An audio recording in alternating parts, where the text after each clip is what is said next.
આ કોઈના પૈસાથી આ બિલ્ડિંગ નથી બની, તમારા ઘરના પૈસાથી બની છે. અરે વિષય પર તો મને આમંત્રણ કેમ નથી આપ્યું? મને જાણ કોઈ એક ફોન કેમ નથી કર્યો? કેમ ભાઈ? અમે ધારાસભ્ય ચૂંટાયેલા છે, લોકો એમને અધિકાર આપ્યા છે, અમારો અવાજ તમે દબાવવાની વાત કરો છો. અમને કેમ નથી આમંત્રણ આપ્યું? તમે તમારે આમંત્રણ આપવું જોઈએ ને અમને. ઓ ભાઈ, બંધ કરી દે વાળો, મારા અધિકાર છે ભાઈ. તમે લો આવો, બંધ કરી દે એટલે આમંત્રણ કેમ નથી? બંધ કરી દે એટલે બંધ કરી દે એટલે અરે પણ બંધ કરી દો એટલે આમંત્રણ આપવું જોઈએ ને તમારે. અમને તમે આમંત્રણ કેમ નથી આપ્યું ભાઈ? અમે ચૂંટાયેલા ધારાસભ્ય છે, અમને એક ફોન કોઈનો આવ્યો નથી. કલેક્ટર સાહેબની જવાબદારી છે. આ કોઈના કમલમના પૈસાથી આ બિલ્ડિંગ નથી બની ભાઈ. કોઈ તો પછી પણ સાહેબ અમે તમારી રિસ્પેક્ટ કરીએ છીએ સાહેબ, ને દરેક સરકારના કાર્યક્રમમાં હું હાજર રહું છું.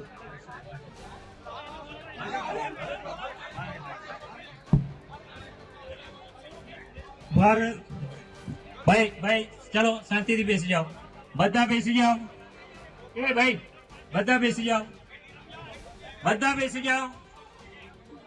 ચાલો શાંતિથી બેસી જાઓ ભાઈ, આગળ નહીં, બેસી જાઓ શાંતિથી. એ ભાઈ એ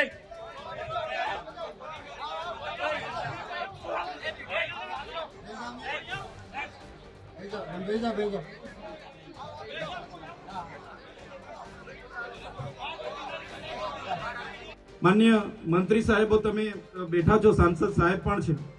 સાહેબ, આટલો મોટો મારા વિસ્તારમાં કાર્યક્રમ છે. કલેક્ટર સાહેબ, પ્રાંત સાહેબ અને પ્રાયોજનાજી, શર્માજી, હું અહીંનો ધારાસભ્ય છું ભાઈ. મને કેમ કોઈ ફોન બી નહીં કર્યો, પત્રિકા નહીં, જાણ નહીં? ખુલાસો કરો. હું ધારાસભ્ય છું ભાઈ. આ મારું અપમાન નથી, મારી જનતાનું અપમાન છે. આ મારું અપમાન નથી. મને કોઈ કાર્યક્રમનો મોહતાજ નથી. મને પત્રિકામાં નામ આવે, મારી તકતીમાં નામ આવે તો જ ચૈતર વસાવા આવે એવું નથી. ચૈતર વસાવા નામ માટે હું નથી આવતો. મારા જનતાના, મારા સરપંચે કીધું કે આટલો મોટો કાર્યક્રમ છે શિક્ષણનો, સાહેબ તમારે આવવું પડશે, એટલે મેં આવ્યો છું.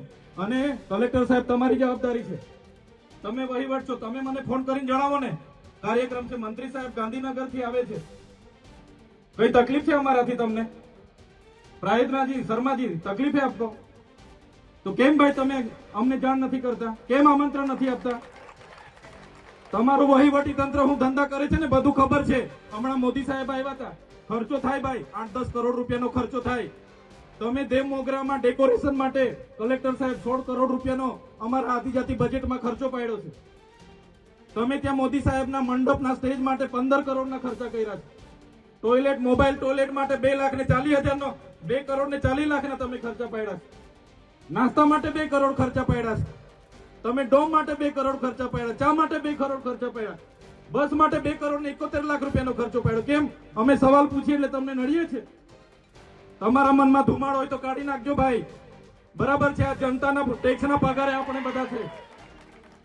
આ જનતાના ટેક્સનો પગાર મને પણ મળે છે, તમને પણ. કલેક્ટરથી તલાટીથી લઈને કલેક્ટર સુધીના બધા તમે નોકર છો, અમે બધા સેવક છે. આ લોકોએ જે પણ કે અમે પ્રતિનિધિ છે, અમને અધિકારો આપ્યા છે. તમે અમને કેમ અહીંયા બોલાવ્યા નથી? ના સાહેબ, અમારે વિદ્યાર્થીઓ અમે કેવું પડે છે, અમને કઈ. તમે દર વખતે ચિકદામાં કીધું, દર વખતે આ જ પ્રશ્ન ઉભો કરો છો, દર વખતે આ જ પ્રશ્ન ઉભો કરો છો. ઓ ભાઈ, ધારાસભ્ય છું, લોકોએ મને ચૂંટ્યા છે, મને આમંત્રણ જોઈએ ભાઈ. આ કોઈના પૈસાથી આ બિલ્ડિંગ નથી બની, તમારા ઘરના પૈસાથી બની છે. અરે વિષય પર તો મને આમંત્રણ કેમ નથી આપ્યું? મને જાણ કોઈ એક ફોન કેમ નથી કર્યો? કેમ ભાઈ? અમે ધારાસભ્ય ચૂંટાયેલા છે, લોકો એમને અધિકાર આપ્યા છે, અમારો અવાજ તમે દબાવવાની વાત કરો છો. અમને કેમ નથી આમંત્રણ આપ્યું? તમે તમારે આમંત્રણ આપવું જોઈએ ને અમને. ઓ ભાઈ, બંધ કરી દે વાળો, મારા અધિકાર છે ભાઈ. તમે આવો, બંધ કરી દે એટલે આમંત્રણ કેમ નથી? બંધ કરી દે એટલે બંધ કરી દો એટલે આમંત્રણ આપવું જોઈએ ને તમારે. અમને તમે આમંત્રણ કેમ નથી આપ્યું ભાઈ? અમે ચૂંટાયેલા ધારાસભ્ય છે, અમને એક ફોન કોઈનો આવ્યો નથી. કલેક્ટર સાહેબની જવાબદારી છે. આ કોઈના કમલમના પૈસાથી આ બિલ્ડિંગ નથી બની ભાઈ. કોઈ તો પછી પણ સાહેબ અમે તમારી રિસ્પેક્ટ કરીએ છીએ અને દરેક સરકારના કાર્યક્રમમાં હું હાજર રહું છું.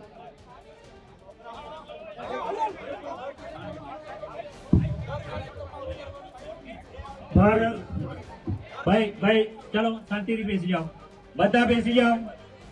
એ ભાઈ બધા બેસી જાઓ, બધા બેસી જાઓ.